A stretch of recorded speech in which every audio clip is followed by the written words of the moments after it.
let the earth be glad, let the sea resound and all that is in it. Let the fields be jubilant and everything in them. Then all the trees of the forest will sing for joy. They will sing before the Lord, for he comes. He comes to judge the earth. He will judge the world in righteousness and the peoples in his truth. I should have had Tammy read that. I'm sure you'd have done a whole lot better. It'd have been a lot prettier, wouldn't it? But, oh, well, I even got most of the big words, I think, that time. So I like it. All right.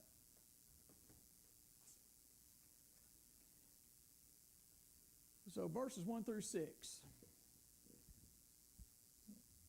Oh, sing unto the Lord a new song. Sing unto the Lord all the earth. Sing unto the Lord, bless his name, show forth his salvation from day to day. Declare his glory among the heathen, his wonders among all people. For the Lord is great and greatly to be praised. He is to be feared above all gods. For all the gods of the nations are idols, but the Lord made the heavens. Honor and majesty are before him. Strength and beauty are in his sanctuary. So in verse 1, it starts with a new song. So the psalmist encouraged worshipers to sing to the Lord. The song had been declared as new, but not because of new words or melodies. Rather, it pointed to something new that God was doing. For that reason, all the earth was called to sing it. And then verses 1 and 2, the Lord. As the worshipers sang, the psalmist instructed them to direct their praise to the Lord alone. Instead of singing about him, they were to sing to him, honoring him consistently with words that extolled his character and commended his work. A central theme in blessing him involved his initiative to save. In the Hebrew language, salvation, yeshua, meant being delivered from trouble or rescued from danger. The message of salvation disclosed God's wisdom, power, and compassion. Then in verse 3, the key word here is declare. So going public with the message of God's salvation had no boundaries. As a result, his people are challenged to declare his good news to anyone who will hear it. The Israelites responded to the message by devoting themselves to him, but they were disobedient when they remained silent. We do that too sometimes. I do that a lot. There's times I catch myself, and it's usually way after the fact, but I'm like, oh, I missed an opportunity, you know. And so that is one thing I pray for, is that God lets me know when those opportunities are there, you know. Because like I said, there's been many, many times when I've had a conversation with somebody or overheard a conversation, and boy, there's a wide open door, and I was just too dumb to step through it and see, you know. And so, you know, that's one thing I pray for personally, is show me those opportunities when they come up, and when they do, is that's the greatest thing in the world, when you get to share with somebody. Let's see, where did I leave off? His awesome wonders would prompt anyone who knew about them to worship him. In verse 4, he is to be feared. The Lord set himself apart through everything that he had done for his people. Therefore, he deserved their praises. Along with praise, his work among them rendered a healthy fear, respect of him. His involvement in their lives prompted their reverent adoration. Verse 5, idols. Comparing the Lord to the lifeless idols of other nations would lead Israel to worship him with grateful reverence. Since false gods had no power, anyone who worshiped them would struggle with frustration and futility. In contrast, the Lord created everything. Life and death, as well as healing and freedom, came exclusively from his hand. Deities of wood, metal, or stone would be discarded in time, while the Lord would live eternally. Idols is a thing I think we all, and it's so easy to fall into that. You know, my daughter years ago, it was the Taylor Swift. You know, she idolizes this woman. You know, she was just so, her music was just so good to her, you know, and I'm like, really? I don't get it. Well, it's ridiculous. The world, some of the colleges have created course study over Taylor Swift and her influence. You know, and that's for credit, for college credit.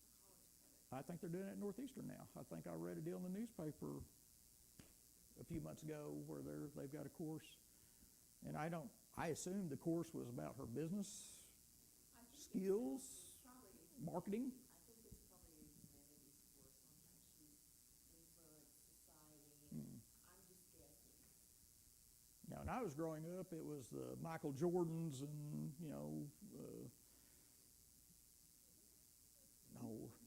trying to think of some of the others. The Beatles and Elvis Presley. Mine was The Beach Boys. the Beach Boys. Didn't he just, one of them died just recently? One of the leaders of it? Okay. Way back.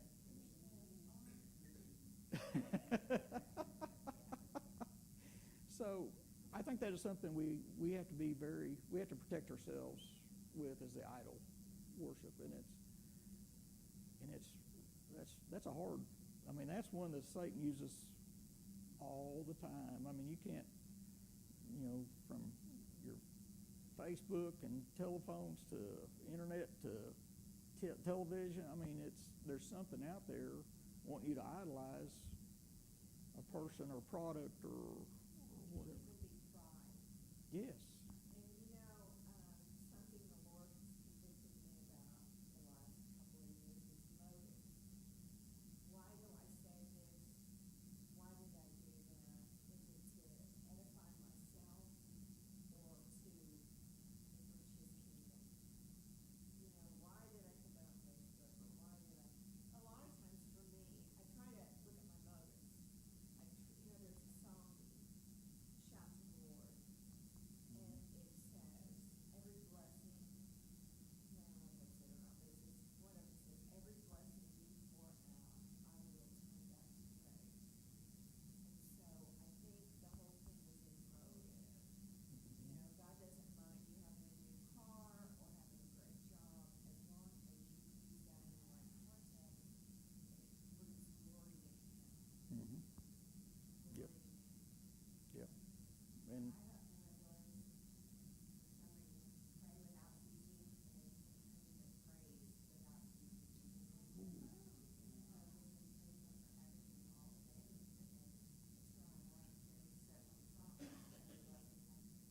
yes, yes.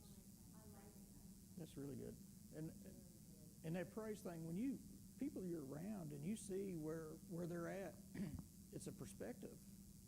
You start kind of feeling pity for yourself, but you can look around. It don't take long or far, and you can find somebody in worse shape. So, yeah. And so, all right, let's go. Verse 6, honor and majesty. The psalmist continued to use the language of royalty to portray the Lord. Like a king wearing flowing robes and a crown with precious jewels, the Lord's presence reflected the wonder of His magnificent glory. Anyone who came before Him would be taken aback by the sheer radiance of His grandeur. His presence marked a contrast with idols made of wood and stone. In verse 6, His sanctuary. The Hebrew word for sanctuary, mikdos, has also been translated holy temple. According to 1 Chronicles 28:6, the Lord directed Solomon to build the temple in Jerusalem. He referred to the temple as his dwelling place. The temple as sanctuary brought to mind where God's people met, and they encountered Him there. They bowed before Him. Consequently, his sanctuary became a setting in which they admired His strength and beheld His beauty as they worshiped Him. So I was thinking about that. What's our reverence when we come to church?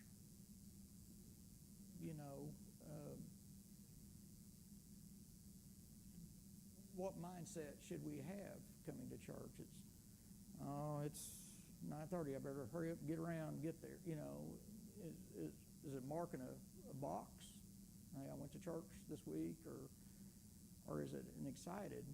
Then there's times I'm not excited about coming to church. I'm like, my tummy don't feel good, or it's raining, or I'm having a bad hair day. But amen.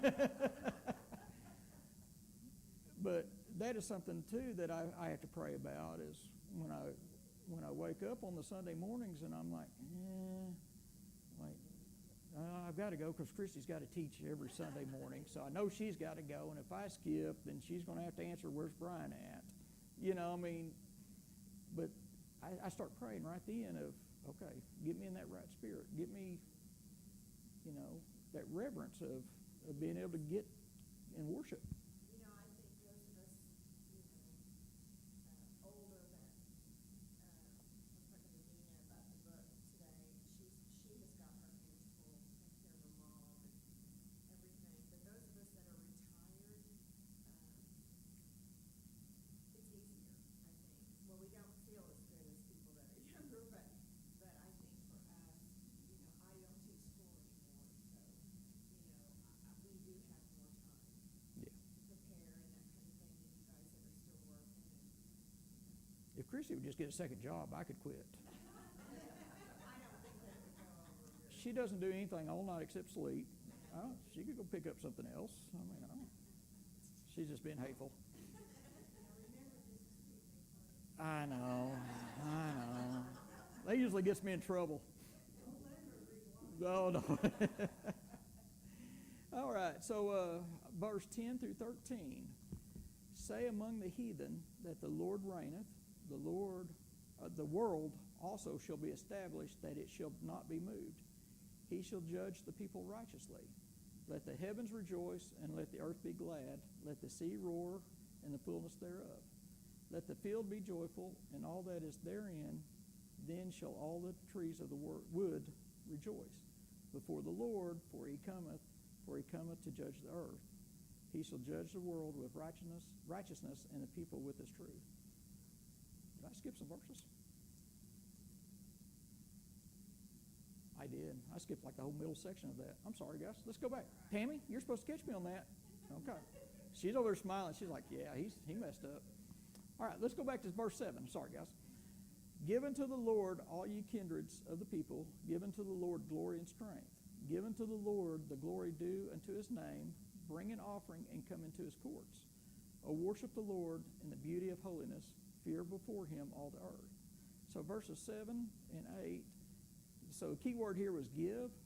After leading everyone to worship through praise, the psalmist directed them to give God the credit that he alone deserves. That's kind of a hard one for us humans too, right? I like to be given, I want the gold star on the refrigerator when I do something good. And Christy won't do that for me, and I hope she gets this. She needs this.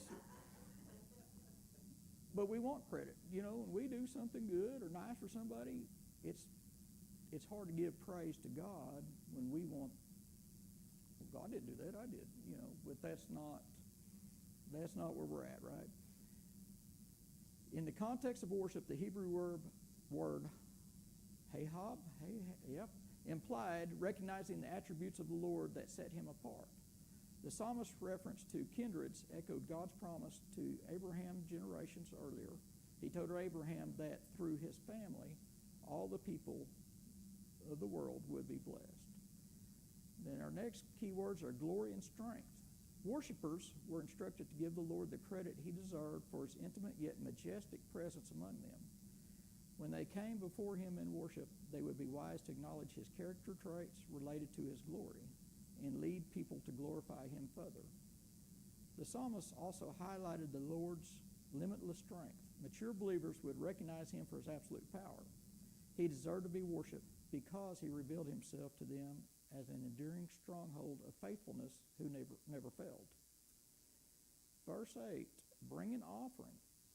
When the Israelites worshiped God, they presented various offerings to him. In the wilderness, he gave them specific instructions regarding the offerings that he expected.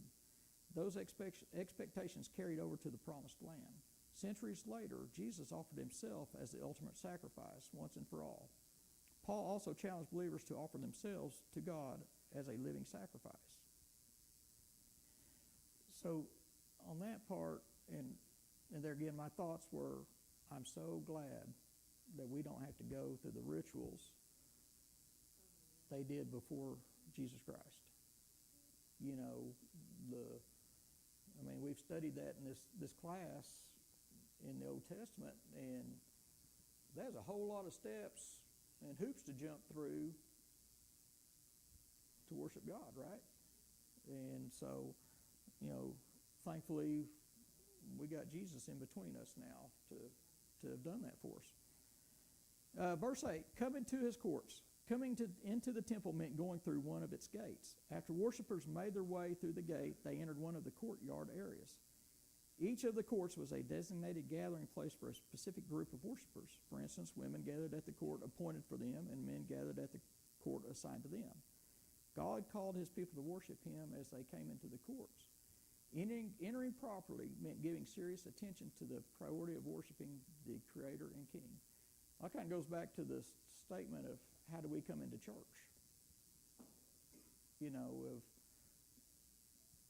Are we coming into church in the right way? Worship, verse 9. The Hebrew word for worship indicates bowing down in awe and sober reverence. Falling down in his presence exhibited an overwhelming awareness of his sovereign authority. Worshippers would be moved by the beauty of God's holiness. Being holy meant being set apart. For God's people at worship, recognizing his holiness would compel them to go from joyful praise to sincere humility. In his presence, they worshiped him as altogether perfect. They acknowledged that he was completely set apart from all other realities and clothed in the royal splendor of his perfect holiness. And then in verse 9, fears are key word. The call to respond with humility did not include only God's people. The psalmist directed all creation, all the earth, to fear him. The Hebrew word used here suggests writhing in pain like a woman about to give birth. In this context, the psalmist could have been calling individuals to express contrition and humility in his presence. I think that's humility in his presence. I think that's a really key takeaway from that. So the quarterly ask, what makes God worthy of your worship?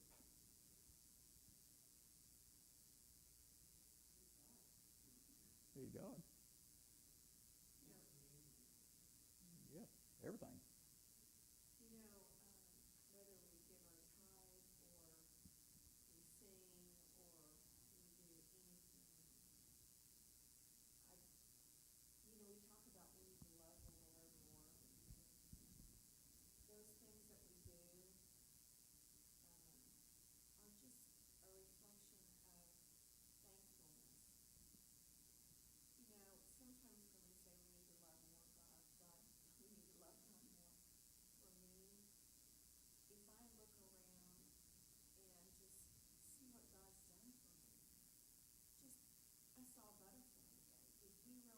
and just see what God's done for me, I saw a butterfly today. If we realize that every gift that comes down from the Father of lights is good, we know that everything, and so you love God because you just appreciate everything he does. And so he doesn't need our money, he doesn't need our time, he doesn't need our talents, but that is a blessing to us. When we just say, Lord, thank you, I was able to get out of bed today. Or there's always something to be so thankful for.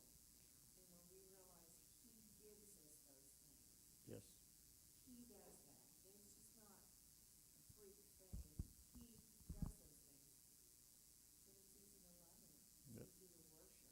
It's easy to write your church check. It's easy to do all these things. It's easy to mow where Mike skipped the last week or so. Out here, but that's okay. I didn't skip, I mowed the front area. We get the little trolling motor on it, and we'll.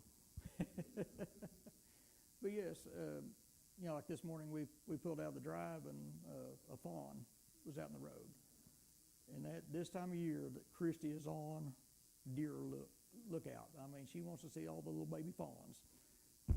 So that is part of creation.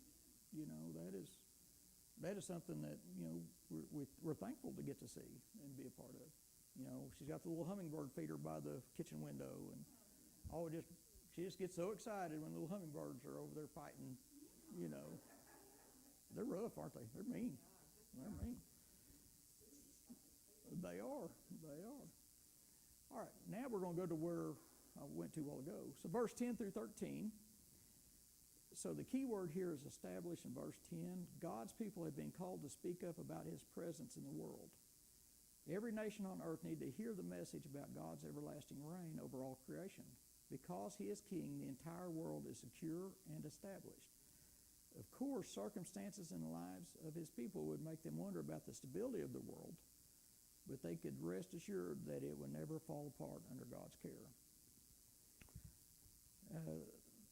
Righteously, God's judgments demonstrate his superiority to pagan judges and the so-called gods they worshipped. Their judgments exhibited unfair prejudices, ungodly agendas, and even crooked schemes. In stark contrast, the Lord always responded righteously. The Hebrew word emphasizes, I can't pronounce that one, we'll skip it, emphasizes how the Lord judges impartiality and with divine wisdom. Verse 11, let. The psalmist used the word let 3 times in this verse. It reminded God's people who proclaimed his royal reign as eternal king that other voices joined them in declaring his sovereignty. The voices came from his creation, and they would provide something like a choral response to what his people declared about him. Isaiah echoed the call to hear the voices of God's creation as they glorify him in Isaiah 44:23 and Isaiah 49:13. Of course, creation did not actually speak in words that anyone could understand, yet the joyful message of gladness etched in the sky and on the earth could be heard just the same. For example, a thundering storm would punctuate the affirmation expressed by the waves of the sea. So, I've seen a lot of photos lately of all the storms that come through. You know, you see the cloud. That's just, it's amazing. I mean, that is God. You know, I think they had like a, what do they call it, a wall of clouds or something moving over Fort Gibson or somewhere. I don't remember where it was, or it may have been Tenkiller. But, you know, to see that, they just, like I said, to me, that's just amazing. I mean, it's like I said, it just, how does that happen with, you know, that's God's, you know. Now, the aftermath, like a tree falling on a roof, is not a great thing, but, you know, it is amazing. So verse 12, we'll talk about trees. Field and trees use the parallelism of Hebrew poetry. The psalmist pointed out that other voices in God's creation could be heard as well. His people would be wise to pay close attention to the message about him that came from a field near them. The flocks of sheep that thrived in the pasture saluted the Lord's work among them. So did the abundance of grain that had been harvested. The trees also testified to the power and authority of the Creator God. Figuratively speaking, they clapped their hands joyfully in the Lord's presence. In verse 13, he cometh. The proclamation of God's people and his accolades of his creation had been nourished by their anticipation of his coming. While God dwelt among his people for a season through the temple, angels announced his physical arrival to the shepherds. After Jesus arrived, he taught his disciples to look forward to his second coming. His apostles believed that he would return one day. Over the years, God's people and his creation have awaited the coming of the Lord with eagerness and anticipation. So, if we look at our world today, and I think Pastor Jim brought up the war going on in Iran now, you know, U.S. bomb 3 nuclear, you got to think the end of the world's got, I mean, Jesus has got to be come back soon, right? I mean, it just, everything lines up. And so I hope that everybody is prayed up and ready to go. You know, I had a few days off this last week, and one of the guys that works for me, he goes, what if the rapture happens? I go, I hope it happens while I'm on the lake fishing. Would that not be the perfect place to be raptured out of? Being out on the boat, trying to catch a sand bass or catfish? That would be so cool. But, you know, I'm ready. I mean, I can't speak for anybody else, but let's go. You know, it's not going to get any better on this earth, so let's just do it. So, in verse 13, let's see, judge. The psalmist elaborated on his declaration that the Lord's judgment exhibited fairness. When the Lord came personally into the world he created, and he sustained what he created, but his reign as king will include his work as judge. And so I hear a lot of the stuff on the radio, and, you know, of God as love. They don't like to preach about God as also a judge. You know, that kind of puts a damper on people, right? When you think you're going to be judged, you know. And so I think that's why a lot of these churches are getting away from teaching and preaching the Bible, because sometimes you might not have a good feeling when you walk out of the sanctuary. You know, maybe you've heard something that's hit you. Yeah, mate. Why do you need a judge? It says that you need a judge to determine right and wrong. Yep. So when they say God is love, everybody's going to heaven, why would you need a judge? Good point. Very good point. Good.